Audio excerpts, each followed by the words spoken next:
Welcome to this video.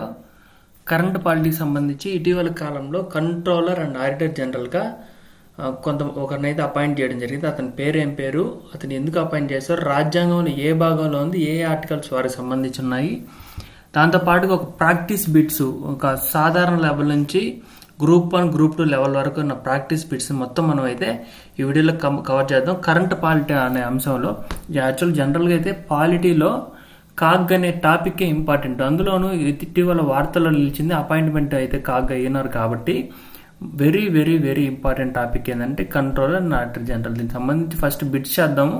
ఇప్పుడు ఈ bits ఏంటంటే ప్రీవియస్ ఇయర్ బిట్స్ ఉన్నాయి, దాంతోపాటుగా మనం ఫ్రేమ్ చేసిన బిట్స్ ఉన్నాయి. దాని తర్వాత మనం టాపిక్లోకి వెళ్ళి ఈ టాపిక్ మీద కంక్లూడ్ చేద్దాం. ఫస్ట్ బిట్ వచ్చేసి ఇటీవల ఈ బిట్ వచ్చేసి తెలంగాణ గ్రూప్ 2లో రీసెంట్గా అడిగిన బిట్టు, 2024 గ్రూప్ 2లో అడిగిన బిట్ అనమాట. వెరీ బేసిక్ బిట్ అడిగారు.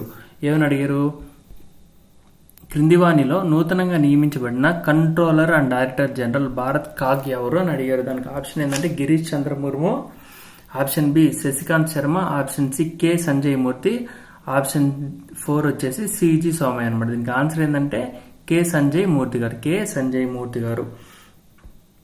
ఓకే, తర్వాత వచ్చేసి Bharat controller and auditor general పదవిని ఏ దేశం నుంచి గ్రహించారు? Bharat controller and auditor general అనే పదవిని భారతదేశ రాజ్యాంగంలో ఏ దేశ రాజ్యాంగం నుంచి గ్రహించి భారత రాజ్యాంగంలో పొందుపరచడం జరిగిందనమాట.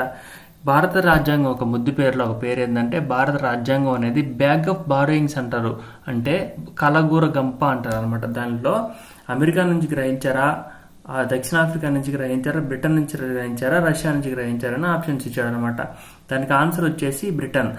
కంట్రోలర్ అండ్ ఆడిటర్ జనరల్ అనే పదవిని బ్రిటన్ యొక్క రాజ్యాంగం నుంచి స్ఫూర్తిగా తీసుకొని భారత రాజ్యాంగంలో చేర్చడం అయితే జరిగిందనమాట. నెక్స్ట్ వన్ వచ్చేసి క్రింది వాటిని పరిశీలించండి. ఇది ఈ ఫస్ట్ గ్రూప్ 2లో 2024 గ్రూప్ 2 తెలంగాణలో అడిగిన క్వశ్చన్, బేసిక్ క్వశ్చన్. ఇంకో బేసిక్ క్వశ్చన్ కూడా ఇది. నెక్స్ట్ వన్ వచ్చేసి కొంచెం డెప్త్కి వెళ్ళారు అనుకో, అంటే లెవెల్ 2 లెవెల్ 3కి వెళ్ళారు అనుకోండి, ఈ విధంగా అడుగుతారు. కింది వాటిని పరిశీలించండి అంటారు. ఆప్షన్ ఏ, దాంట్లో పాయింట్ నెంబర్ ఏ లేదా ఫస్ట్ పాయింట్ ఏముందంటే కాగ్గా నియమించబడే వ్యక్తి, అంటే కంట్రోలర్ అండ్ ఆడిటర్ జనరల్ గా నియమించబడే వ్యక్తి కేంద్ర ప్రభుత్వ ఉద్యోగి అయి ఉండాలి. ఆప్షన్ 1. రెండో స్టేట్మెంట్ ఏంది, కాగ్గా నియమించే వ్యక్తి ఎటువంటి ఉద్యోగి అయి ఉండకూడదు, వారు పూర్తి స్వతంత్రులుగా ఉండాలి అని చెప్పి 2 స్టేట్మెంట్లు ఇచ్చారు. ఆ స్టేట్మెంట్ సంబంధించి ఆన్సర్ ఏంటంటే 1 వచ్చి ఏ మాత్రమే సరైనదని ఇచ్చాడు, అంటే కాగ్గా నియమించబడే వ్యక్తి కేంద్ర ప్రభుత్వ ఉద్యోగి అయి ఉండాలా అని ఆప్షన్ 1. ఆప్షన్ బి వచ్చి కాదు, వాళ్ళు స్వతంత్రంగా ఉండడమే కరెక్ట్ అని చెప్పేసి ఆప్షన్ బిని సమర్థిస్తుంది. 2 సరైనవి కావు, రాష్ట్రపతి తనకి ఇష్టానుసారం ఎవరినైనా నియమించవచ్చు అని చెప్పి ఆప్షన్ 3 ఉంది. ఆప్షన్ 4 పై ఏవి కాదని చెప్పి 5 సెకండ్స్ నేను గ్యాప్ ఇస్తాను, మీరు ఆన్సర్ అయితే ట్రై చేయండి.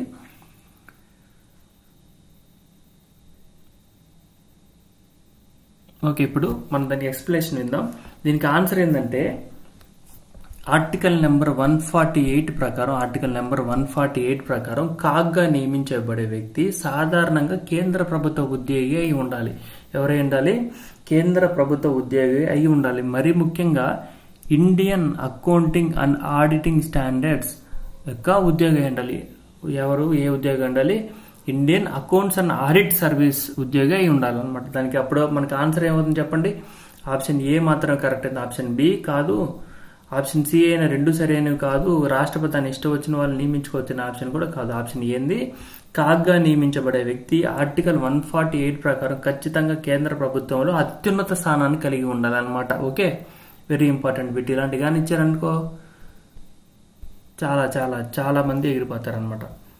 ఇక సాధారణంగా కాగ్ను క్రింది శాఖ నుంచి తీసుకుంటారు. సాధారణంగా కాగ్ను ఐఏఎస్ నుంచి తీసుకుంటారా, ఇండియన్ రెవెన్యూ సర్వీస్ నుంచి తీసుకుంటారా, Indian accounts and audit service నుంచి తీసుకుంటారా, ఇండియన్ ఫారెన్ సర్వీసెస్ నుంచి తీసుకుంటారా అని చెప్పి ఇంకో క్వశ్చన్ అడగడం జరిగింది అనమాట. సాధారణంగా కాగ్ను ఐఏఎస్ నుంచి తీసుకుంటారు, Indian auditing and account standards. కనీసం 10 ఏళ్ల Indian accounts and audit services లో కాగ్గా నియమించబడే వ్యక్తి కనీసం మినిమం 10 years ఎక్స్పీరియన్స్ ఉండాలన్నమాట.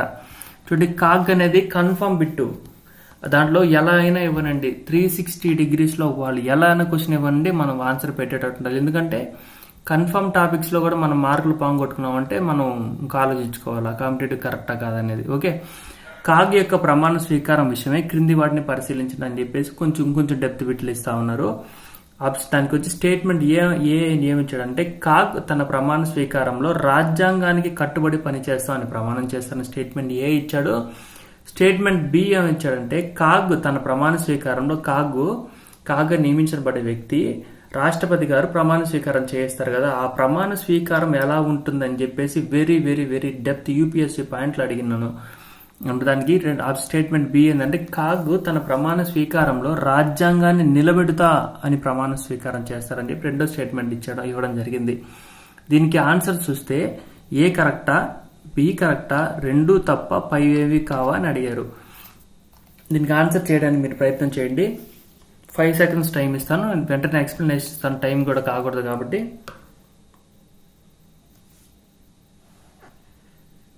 ఓకే, ఇప్పుడు దీనికి ఆన్సర్ ఏంటంటే కాగ్ తన ప్రమాణ స్వీకారంలో రాజ్యాంగాన్ని నిలబెడుతా అని ప్రమాణ స్వీకారం చేశాడు అనమాట. భారత ప్రధానమంత్రి, భారతదేశంలో ముఖ్యమంత్రులు, గవర్నర్లు మొత్తం భారతదేశ రాజ్యాంగం మీద ప్రమాణ స్వీకారం చేసే ఏ వ్యక్తి అయినా, ఏ రాజ్యాంగ హోదాలో ఉన్న వ్యక్తి అయినా సరే, నేను భారతదేశ నరేంద్ర దామోదర్ దాస్ మోదీ అని నేను రాజ్యాంగాన్ని కట్టుబడి పనిచేస్తాను అని చెప్పి ప్రమాణ స్వీకారం చేస్తారు. కానీ కాగ్ అలా చేయడం అనమాట. భారత రాజ్యాంగ ప్రమాణాలను నిలబెడతాను, రాజ్యాంగాన్ని నిలబెడతాను అని ప్రమాణ స్వీకారం చేస్తారంట. ఓకే, ఇది కూడా వెరీ ఇంపార్టెంట్ బిట్ అవుద్ది. కాగ్ అపాయింట్ అయినాడు కాబట్టి ఈ విధంగా ప్రమాణ స్వీకారం చేసే వ్యక్తులు భారతదేశంలో ముగ్గురు ఉంటారు. వాళ్ళు సుప్రీంకోర్టు న్యాయమూర్తులు మరియు హైకోర్టు న్యాయమూర్తులు. వీళ్ళిద్దరితో పాటుగా ఇప్పుడు మనం డిస్కస్ చేస్తున్న కాగ్ ఎవరు, ముగ్గురు ఏమని ప్రమాణ స్వీకారం చేస్తారు? భారత రాజ్యాంగాన్ని నిలబెట్టే మహత్తరమైన బాధ్యతను వీళ్ళు కలిగి ఉంటారు. ఎవరెవరు? సుప్రీంకోర్టు న్యాయమూర్తులు, ప్రధాన న్యాయమూర్తి మరియు ఇతర న్యాయమూర్తులు, హైకోర్టు ప్రధాన న్యాయమూర్తులు మరియు న్యాయమూర్తులు. వాళ్ళిద్దరితో పాటుగా వాళ్ళిద్దరు జ్యుడిషియరీ, వాళ్ళిద్దరితో పాటుగా ఎవరు? కంట్రోలర్ అన్న ఆడిటర్ జనరల్ కూడా భారత రాజ్యాంగాన్ని నిలబెడతాను అని ప్రమాణ స్వీకారం చేస్తారు. చెప్పండి, ఇలాంటి బిట్టుగానే వస్తే మీరు ఆన్సర్ చేయగలుగుతారా? ఓకే, నెక్స్ట్ క్వశ్చన్ వచ్చేసి కాగ్ తొలగింపు పద్ధతి ఈ క్రింది వాణిలో ఎవరిని పోలి ఉంటుంది? కాగ్ తొలగింపు పద్ధతి ఈ క్రింది వాణిలో ఎవరిని పోలి ఉంటుంది అని చెప్పి ఇంకో క్వశ్చన్ అడిగారు అనమాట. ఆప్షన్ ఏ వచ్చి సుప్రీంకోర్టు ప్రధాన న్యాయమూర్తినే, లేదా సుప్రీంకోర్టు న్యాయమూర్తినే, లేదా హైకోర్టు ప్రధాన న్యాయమూర్తినే, లేదా హైకోర్టు న్యాయమూర్తినే. ఎవరిని పోలి ఉంటుంది? కాగ్ యొక్క తొలగింపు పద్ధతి ఎవరిని పోలి ఉంటుందంటే దానికి ఆన్సర్ వచ్చేసి సుప్రీంకోర్టు యొక్క న్యాయమూర్తిని, ప్రధాన న్యాయమూర్తిని కాదు, సుప్రీంకోర్టు యొక్క న్యాయమూర్తిని పోలి కాగ్ను తొలగించే పద్ధతి ఉంటుంది. సుప్రీంకోర్టు న్యాయమూర్తిని ఏ విధంగా అయితే మనం తొలగించడం జరుగుతుందో అదే విధమైన పోలికను కూడా కలిగి ఉంటుందని చెప్పి క్వశ్చన్కి అయితే ఆన్సర్ అనమాట. తర్వాత 7th క్వశ్చన్కి వెళ్తే కాగ్ యొక్క జీతం ఎంత అని బేసిక్ క్వశ్చన్స్ అడుగుతారు. కానిస్టేబుల్ మెయిన్స్ లో ఇలాంటి క్వశ్చన్స్ అడుగుతుంటారు అనమాట. కాగ్ యొక్క జీతం ఎంత? 2,50,000, 5 లక్షల. కాగ్ ఉచితంగా దేశం కోసం తన సేవలు అందిస్తారా అని క్వశ్చన్ ఇచ్చారనమాట. కాగ్ ఉచితంగా దేశం కోసం సేవలు అందిస్తారా? 2 లక్షలు అందించరు. కాగ్ యొక్క జీతం ఎంత అంటే 2,50,000. వీటిని 2016లో సవరించిన వేతనాల ప్రకారం 2016 నుంచి 2,50,000 రూపాయల జీతాన్ని అయితే కాగ్ ఈ రోజు నెల పొందుతున్నాడు అనమాట. మన తెలుగు రాష్ట్రాలకు సంబంధించిన వ్యక్తి కూడా కాగా నియమించబడ్డారు కాబట్టి వారికి కూడా జీతం ఎంత వస్తుందయా అంటే 2,50,000 రూపాయల జీతం వస్తుంది అనమాట సార్కి. కాగ్ యొక్క అధికారాలను ఎవరు నియంత్రిస్తారు? క్వశ్చన్ నెంబర్ చూడండి, వెరీ ఇంపార్టెంట్ క్వశ్చన్స్ ఇవన్నీ. కొంచెం డెప్త్గానే క్వశ్చన్స్ మనం ప్రాక్టీస్ చేద్దాం. ఇప్పుడు ఎందుకంటే డెప్త్గా మనం ప్రాక్టీస్ చేసిపోయినప్పుడు ఎగ్జామ్లో ఈజీ క్వశ్చన్స్ అందరం పెడతారు, డెప్త్గా వచ్చినప్పుడు మనం మాత్రమే పెడతాం, మనకు ఒక మార్క్ ఎక్స్ట్రా వస్తుంది అనమాట. ఓకే, కాగ్ యొక్క అధికారాలను ఎవరు నిర్ణయిస్తాడు? రాష్ట్రపతి నిర్ణయిస్తాడా? ప్రధానమంత్రి నిర్ణయిస్తారా? పార్లమెంట్ చట్టం నిర్ణయిస్తే పైవేవి కావు అంటే కాగ్ ఇండిపెండెంట్ కాబట్టి తన సొంత నిర్ణయాలు తను తీసుకునే అధికారం కలిగి ఉంటాడు అని చెప్పి పైవేవి కావని ఇవ్వడం జరిగిందనమాట. చెప్పండి దీనికి ఆన్సర్. ఆప్షన్ ఏ రాష్ట్రపతి. కాగ్ని నియమించేది ఎవరు? రాష్ట్రపతి కాబట్టి రాష్ట్రపతి చెప్పినట్టు నడుచుకుంటాడా? లేదా భారతదేశంలో క్యాబినెట్ లేదా మంత్రిమండలి లేదా వాస్తవ అధికారాలను చలాయించే ప్రధానమంత్రి గారి అధికారాలు చెప్పినట్టుగా కాగ్ నడుచుకుంటాడా, లేదా పార్లమెంట్ చట్టం ప్రకారం నడుచుకుంటాడా, లేదా స్వతంత్రంగా నడుచుకుంటారా అని 4 ఆప్షన్స్ ఇచ్చాడు. దానికి ఆన్సర్ ఏంటంటే పార్లమెంటు చట్టం. ఏంటమ్మా, పార్లమెంటు చట్టం 1971 ప్రకారం కాగ్ యొక్క అధికారాలు విధులను నిర్ణయించడం జరిగింది. ఏ చట్టం? 1971వ చట్టం. దీన్ని 1976లో ఏం చేశారు? అది సవరించారు. పార్లమెంట్ సవరించిన చట్టం అంటే 1976. అలా కాకుండా వాస్తవ చట్టం లేదా ఒరిజినల్ యాక్ట్ ఎప్పుడు ఇంట్రడ్యూస్ చేశారంటే 1971. కాగ్ యొక్క అధికారాలను నిర్ణయించేది ఎవరు? రాష్ట్రపతి కాదు, ప్రధానమంత్రి కాదు. ఎవరు? పార్లమెంట్ చట్టం 1971. చూడండి, స్టేట్మెంట్స్ కూడా ఇటీవల కాలంలో అడుగుతూ ఉన్నారు. ఇలాంటి స్టేట్మెంట్స్ కూడా మీరు గుర్తుపెట్టుకోవాల్సిన అవసరం ఖచ్చితంగా ఉంది. ఉద్యోగం కోసం మనం ఏమన్నా చేయాలి, ఎంతైనా నేర్చుకోవడానికి ప్రయత్నం చేస్తూనే ఉండాలి. ఆగకూడదు. ఎగ్జామ్ జాబ్ వచ్చేంత వరకు మనం ఎక్కడ ఆగకూడదు. మీ టైం వేస్ట్ చేయను, నేను నేరుగా వచ్చేస్తున్నా, బిట్లోకి వస్తున్నా. బహుశా కాగ్ భారత రాజ్యాంగంలోని అత్యంత ముఖ్యమైన పదవి అని పేర్కొన్న వ్యక్తి ఎవరు? ఆప్షన్ ఏ అంబేద్కర్ గారు, ఆప్షన్ బి నెహ్రూ గారు, ఆప్షన్ సి బాపు రాజేంద్ర ప్రసాద్ గారు, ఆప్షన్ డి మహాత్మా గాంధీ గారు. ఎవరు పేర్కొన్నారు అని అడిగితే దానికి ఆన్సర్ ఏంటంటే భారత రాజ్యాంగం మొత్తం చూసేసి ముసాయిదాన్ని ప్రచురించిన తర్వాత దానికి సంబంధించి ఒక్కొక్క పాయింట్ని అనాలిసిస్ చేసుకునే క్రమంలో బహుశా కాగ్ భారత రాజ్యాంగం యొక్క రక్షణను లేదా భారత రాజ్యాంగ ఆర్థిక వ్యవస్థను ఆడిట్ చేసే విభాగంలో అత్యంత ముఖ్యమైన పదవి అని చెప్పి ఎవరు వర్ణించారంటే డాక్టర్ బిఆర్ అంబేద్కర్ గారు వర్ణిస్తారు. డాక్టర్ బిఆర్ అంబేద్కర్ గారు వర్ణిస్తారనమాట. ఈ బిట్ రావాలని మీరు కోరుకోండి, ఎందుకంటే ఇలాంటి బిట్లు వస్తే మీరు మాత్రమే పెట్టగలరు, మిగతా వాళ్ళు పెట్టలేరు అనమాట. ఓకే, ఇప్పుడు మనం కొన్ని బిట్స్ ప్రాక్టీస్ చేసాము. ప్రాక్టీస్ బిట్స్ చేసిన తర్వాత దీనికి సంబంధించిన కాన్సెప్ట్కి వెళ్దాం. కాన్సెప్ట్ కూడా ఇంపార్టెంట్, ఒకసారి నేర్చేసుకుందాం పనిలో పని. నెక్స్ట్ వన్ వచ్చేసి కాగ్ గురించి రాజ్యాంగంలో ఎక్కడెక్కడ పేర్కొన్నారు, అసలు ఏంటి దీని సబ్జెక్ట్ అనేది మనం డిస్కస్ చేద్దాం. కాగ్ గురించి రాజ్యాంగంలో గల వివరాలు అని చెప్పి టాపిక్ అయితే ఇవ్వడం జరిగింది.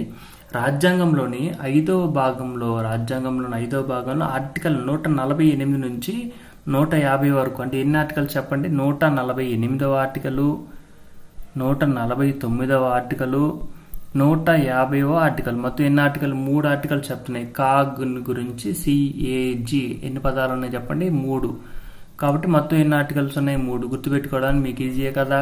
మొత్తం భారత రాజ్యాంగంలో కాగ్ గురించి ఎన్ని ఆర్టికల్స్ ప్రస్తావించడం జరిగింది? Option A. ఇలాంటి క్వశ్చన్స్ అడిగితే జాగ్రత్తగా పెట్టుకోండి. మొత్తం 3 ఆర్టికల్స్, 148, 149, 150 వరకు అధికరణాలు కాగ్ గురించి తెలియజేస్తున్నాయి. ఈ పదవిని మనం ఏ రాజ్యాంగం నుంచి గ్రహించాం? బిట్స్ లో నేను ఆల్రెడీ మీకు మెన్షన్ చేస్తున్నాను చూడండి. బ్రిటిష్ రాజ్యాంగం నుంచి గ్రహించాం అనమాట. దాంట్లో 148వ ఆర్టికల్కి వెళ్దాం. ఇప్పుడు 148వ ఆర్టికల్ ఏం చెప్తుందంటే కాగ్ యొక్క నియామకం గురించి. 148 ఆర్టికల్ ఏం చెప్తుంది? కాగ్ యొక్క నియామకం గురించి, తొలగింపు గురించి, వేతనం గురించి అయితే తెలుపుతుందంట.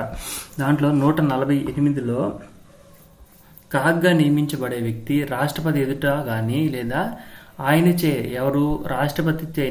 రాష్ట్రపతికి సపోజ్ ఏదైనా అనివార్య కారణాల వల్ల అతను హాజరు కాలేకపోయాడు అనుకోండి, రాష్ట్రపతి గారిచే నియమించబడే వ్యక్తి ఎదుట ప్రమాణ స్వీకారం చేస్తాడనమాట. వీరికి సుప్రీంకోర్టు న్యాయమూర్తి ప్రధాన న్యాయమూర్తి కాదు, సుప్రీంకోర్టు న్యాయమూర్తికి పొందే జీతాన్ని పొందాడు. ఎంత జీతం? 2,50,000. సుప్రీంకోర్టు న్యాయమూర్తి జీతం ఎంత అని అడిగితే 2,50,000 అని చెప్తారు. అలా కాకుండా సుప్రీంకోర్టు ప్రధాన న్యాయమూర్తి జీతం ఎంత సార్ అంటే 2,80,000. 2,80,000. అదేవిధంగా హైకోర్టు, ఇప్పుడు సుప్రీంకోర్టు న్యాయమూర్తి తెలుసుకున్నాం, సుప్రీంకోర్టు ప్రధాన న్యాయమూర్తి తెలుసుకున్నాం.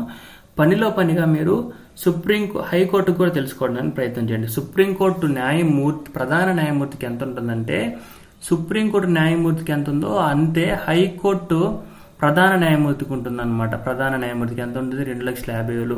హైకోర్టు ఇతర న్యాయమూర్తులకి ఎంత ఉంటుందంటే 2,25,000 రూపాయలు ఉంటుంది అనమాట. 2,25,000 రూపాయలు నగదైతే శాలరీ అయితే పొందుతారు అనమాట. భారతదేశపు సంఘటిత నిధి నుంచి పొందుతారు వీళ్ళంతా. ఓకే, అదంతా శాలరీస్ టాపిక్ పక్కన పెట్టండి. మీరు ప్రస్తుతానికి ఏం గుర్తుపెట్టుకోరు, కాగ్ యొక్క జీతం ఎంత? 2,50,000. సుప్రీంకోర్టు న్యాయమూర్తి జీతంతో కాగ్ యొక్క జీతం సరిపోతుంది. ఎక్కడి నుంచి తీసుకుంటారు? భారతదేశ సంఘటిత నిధి నుంచి. వీరి పదవీ కాలం ఎంత? ఇలాంటి క్వశ్చన్స్ ఆర్ఆర్బి లెవెల్లో బేసిక్ లెవెల్ క్వశ్చన్స్ అడుగుతూ ఉంటారు అనమాట. భారతదేశంలో కాగ్ యొక్క పదవీ కాలం ఎంత అంటే అతనికి 6 సంవత్సరాలు టర్మ్ లేదా 65 years which ever is earlier, ఏది ముందుగా వస్తే అది. ఉదాహరణకి ఒక పర్సన్ 62 సంవత్సరాల వయసులో, ఇంకొక ఎగ్జాంపుల్ చెప్తాను చూడండి. ఉదాహరణకి కాగ్గా నియమించబడే ఒక వ్యక్తి యొక్క వయసు ఎంత అంటే నియమించబడే కాలానికి 52 సంవత్సరాలు అనుకోండి. ఉదాహరణకి అతను 6 సంవత్సరాలు పనిచేస్తాడు. అప్పుడు ఎంత అవుద్ది? 58 సంవత్సరాలు అవుద్ది. 58 సంవత్సరాల వరకు అతను కాగ్లో పదవి బాధ్యతలు నిర్వహిస్తాడు. అది ఆప్షన్ నెంబర్ 1. అంటే 6 సంవత్సరాలు లేదా, ఇప్పుడు రండి, 6 సంవత్సరాలు లేదా 65 సంవత్సరాలు. ఇంకో పర్సన్ ఉన్నాడు, ఇంకో పర్సన్ కాగ్గా నియమించబడే టయానికి అతని వయసు ఎంత అంటే 62 అనుకోండి. అప్పుడు అతనికి ఇంకో 6 సంవత్సరాలు కలిపితే ఎంత? 68 సంవత్సరాలు కదా. 68 సంవత్సరాల వరకు ఉండడు. 65 ఎప్పుడు వస్తాయి? అప్పుడు రిటైర్డ్ అయిపోతాడు అనమాట. 6 సంవత్సరాలు పూర్తి కాలమా లేదా 65 సంవత్సరాలు ముందుగా వస్తాయా? రెండిట్లో ఏది ముందైతే అది. దానికోసంగా అతని రిటైర్మెంట్ ఏజ్ని అయితే మనం పరిగణలోకి తీసుకుంటాం అనమాట. Okay, 6 years or 65 years which ever is earlier.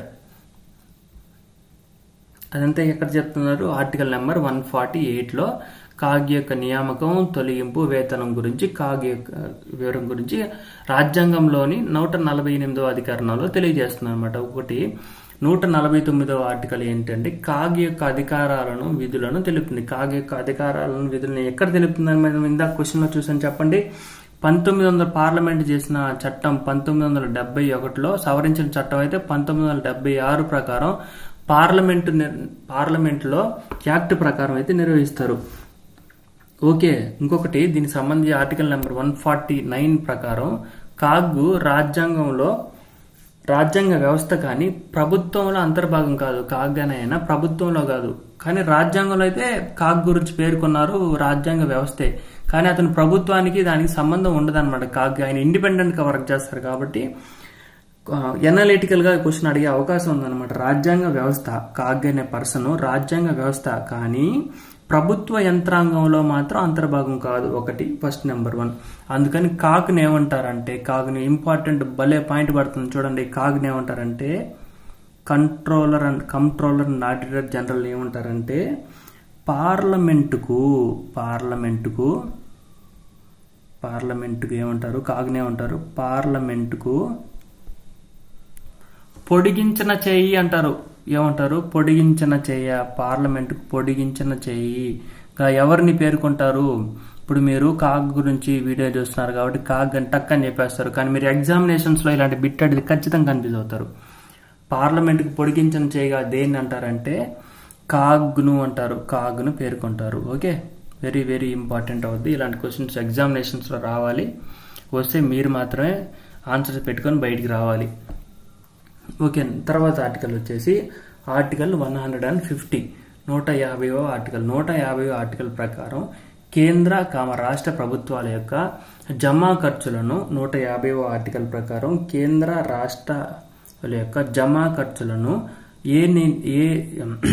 ఎవరు నియమించిన ఫార్మాట్లో ఇవ్వాలంటే రాష్ట్రపతి నియమించిన ఫార్మాట్లో ఇవ్వాలి. క్వశ్చన్ ఈ విధంగా అడిగారు అనుకోండి, కాగ్ రాష్ట్రాలకు ఆడిట్ చేసే క్రమంలో ఆ రాష్ట్రపు గవర్నర్, ఆ రాష్ట్రంలో ఎవరైతే గవర్నర్ ఉన్నారో ఆ గవర్నర్ యొక్క ఫార్మాట్ లేదా నమూనా ప్రకారంగా కాగ్ యొక్క ఆడిట్ని ఇవ్వాలి అని చెప్పి ఆప్షన్స్ ఇస్తాడు. క్వశ్చన్ ఇచ్చాడు అనుకోండి, ఆప్షన్ ఏ అవును, ఆప్షన్ బి కాదు అని ఇచ్చాడు అనుకోండి. అవునా కాదా? కాదు. ఎవరు ప్రకారం వెళ్ళి? రాష్ట్రపతి ప్రకారం వెళ్ళి. భారతదేశం మొత్తం మీద ఏ రాష్ట్రంలో కాగ్ ఆడిట్ రిపోర్ట్ చేసినా అదంతా ఒకటే ఫార్మాట్ లో యూనిఫామ్ గా ఉండాలి. ఎలా ఉండాలి? యూనిఫామ్ గా ఉండాలి. ఆ యూనిఫామ్ గా ఉండాలి. రాష్ట్రానికి ఒక గవర్నర్ ఉంటాడు. ఒక్కొక్క గవర్నర్ ఒక్కొక్క విధంగా ఫార్మాట్ ఇచ్చుకుంటా పోయాడు అనుకోండి, యూనిఫామిటీ దెబ్బతింటుంది కదా. అందుకని చెప్పి ఓవరాల్ గా దీన్ని ఎవరు కంట్రోల్ చేస్తారు? ఎవరు ఫార్మాట్ ప్రకారం అయితే కాగ్ ఫాలో అవుతారంటే రాష్ట్రపతి గారు నియమించిన ఫార్మాట్ ప్రకారం ఆర్టికల్ నెంబర్ 150లో కాగ్ నివేదికను సమర్పించాల్సి ఉంటుంది అనమాట. కాగ్ నివేదికను ఎలా సమర్పించాలి కిందకి రండి. ఇప్పుడు కాగ్ నివేదికను ఏ ఫార్మాట్ ప్రకారం ఇవ్వాలి, రాష్ట్రపతి ఇచ్చిన ఫార్మాట్ ఆ రిపోర్టు లేదా ఆ రిపోర్ట్ను ఏ ఆర్టికల్ ప్రకారం అంటే కింద నెక్స్ట్ ఆర్టికల్ 151 ఒక ఆర్టికల్ ఆడిట్ రిపోర్ట్ సంబంధించి 151 ఆర్టికల్ అయితే తెలుపుతుంది అనమాట. కాగ్ యొక్క ఆడిట్ రిపోర్టు 151 ప్రకారం రాష్ట్రపతికి సమర్పించాలి, రాష్ట్రపతికి సబ్మిట్ చేయాలి. రాష్ట్రపతి వీటిని ఉభయ సభలలో ప్రవేశపెట్టి చర్చకి ఏర్పాటు చేయాలి. దేని ప్రకారం 151 ప్రకారం 151 ప్రకారం దేశంలో పార్లమెంట్లో లేదా కేంద్ర ప్రభుత్వంలో జరిగిన రిపోర్టును రాష్ట్రపతికి ఇస్తాడు. అదేవిధంగా రాష్ట్రాల్లో జరిగిన రిపోర్టును రాష్ట్రపతి ఇచ్చిన ఫార్మాట్ తీసుకోపోయి గవర్నర్ చేతిలో పెడతాడు. ఆ గవర్నర్ చేతిలో పెట్టాలని చెప్పి ఆర్టికల్ 151(2) అనమాట. నెక్స్ట్ ఆర్టికలే 151(1) ప్రకారం రాష్ట్రపతికి ఇస్తాడు. 151(2) ప్రకారం ఎవరికి ఇస్తారంటే తీసుకొని పోయి గవర్నర్ చేతిలో పెడతారు. ఆ గవర్నరు ఏం చేస్తారంటే వీటిని పార్లమెంట్లో అక్కడ రాష్ట్రపతి అయితే పార్లమెంట్లో ప్రవేశపెడతాడు. కన్ఫ్యూజ్ అవ్వద్దు. సెంట్రల్ గవర్నమెంట్ ఒక రిపోర్ట్ ని కేంద్ర ప్రభుత్వం ఒక జమా ఖర్చుల వివరాలను తీసుకుపోయి రాష్ట్రపతి సమర్పించిన ఫార్మాట్ లో రాష్ట్రపతి గారికి ఇస్తాడు. రాష్ట్రపతి గారు తీసుకోబోయి పార్లమెంట్ లో ఉభయ సభల్లో ప్రవేశపెడతాడు. అదే లోక్సభ రాజ్యసభలో ప్రవేశపెడతాడు. అక్కడ దానికి సంబంధించిన చర్చలు ఏర్పాటు చేసి ఆ బాధ్యతను ఎవరు తీసుకుంటారు, రాష్ట్రపతి తీసుకుంటాడు. ఓకే, అది సెంట్రల్ సంబంధించి. ఇప్పుడు స్టేట్కి రండి. స్టేట్కి వచ్చినప్పుడు స్టేట్లో కూడా సంవత్సరం మొత్తం జమా ఖర్చులు వాళ్ళకి సంబంధించిన విధి విధానాలు అన్నీ ఉంటాయి కదా అకౌంటింగ్ ఇయర్ మొత్తంలో. వాటికి సంబంధించిన డీటెయిల్స్ని ఏం చేసుకోవాలంటే ఆ రాష్ట్రపు గవర్నర్కి తీసుకుపోవాలి. గవర్నర్ తీసుకొని పోయి గవర్నర్కి ఇస్తాడు. ఆ గవర్నర్ ఏం చేస్తాడు, ఆ రాష్ట్రపు యొక్క అసెంబ్లీలో ప్రవేశపెట్టి దాన్ని చర్చకి తీస్తారు అన్నమాట. చర్చలలో వాళ్ళు యూజ్ చేసుకుంటారంటే పబ్లిక్ అకౌంట్స్ కమిటీ యూజ్ చేసుకోవచ్చు, ప్రభుత్వ రంగ సంస్థల కమిటీ వీటిని గురించి క్లియర్గా డిస్కస్ చేయడం జరుగుతుంది అనమాట. ఇది ఆర్టికల్ సంబంధించి. ఇప్పటి వరకు భారతదేశంలో కాగ్లు ఎవరెవరు ఉన్నారు సార్ అంటే ఫస్ట్ వన్ గుర్తుపెట్టుకోండి, Narahari Rao India's first controller and auditor general గా ఉన్నారు. 14వ కంట్రోలర్ అండ్ ఆడిటర్ జనరల్ గా గిరీష్ చంద్ర ముర్ము గారు ఉన్నారు. 15వ కంట్రోలర్ ఆడిటర్ జనరల్ గా రీసెంట్ గా సంజయ్ మూర్తి గారు నియమించారు. దీనికోసం వచ్చిందనమాట ఈ వీడియో, ఈ టాపిక్ అంతా మనకి ఎవరు, వీరి కోసం సంజయ్ మూర్తి గారిని ఇటీవల కాలంలో 15వ భారత్ కాగ్గా నియమించిన క్రమంలో మనం ఏం చేసాము, బిట్స్ ప్రాక్టీస్ చేసాము. కాగ్ రాజ్యాంగంలో ఎక్కడెక్కడ ఉంది, 103 ఆర్టికల్లో ఉంది, 148 నుంచి 149, 150 వరకు ఉంది. ఆయన జీతం ఎంత, ఆయన ఎన్ని సంవత్సరాలు పనిచేస్తాడు, ఇప్పటి వరకు ఎవరెవరు భారతదేశంలో కాగులుగా పనిచేశారు, మొత్తం ఎవ్రీథింగ్ మనం డిస్కస్ చేసాం. ఇప్పుడు మీరు ప్రీవియస్ ఇయర్ క్వశ్చన్స్ని, ప్రాక్టీస్ క్వశ్చన్స్ మీరు సొంతంగా ప్రాక్టీస్ చేసుకోండి. ఇప్పుడు తర్వాత మీరు ఎగ్జామ్స్కి పోండి. ఎగ్జామ్కి పోయి వచ్చిన తర్వాత మీరు బిట్ మిస్ అయితే నన్ను అడగండి. Okay, thank you for watching. Thank you very much. Practice ఇట్టే చేయండి మీరు.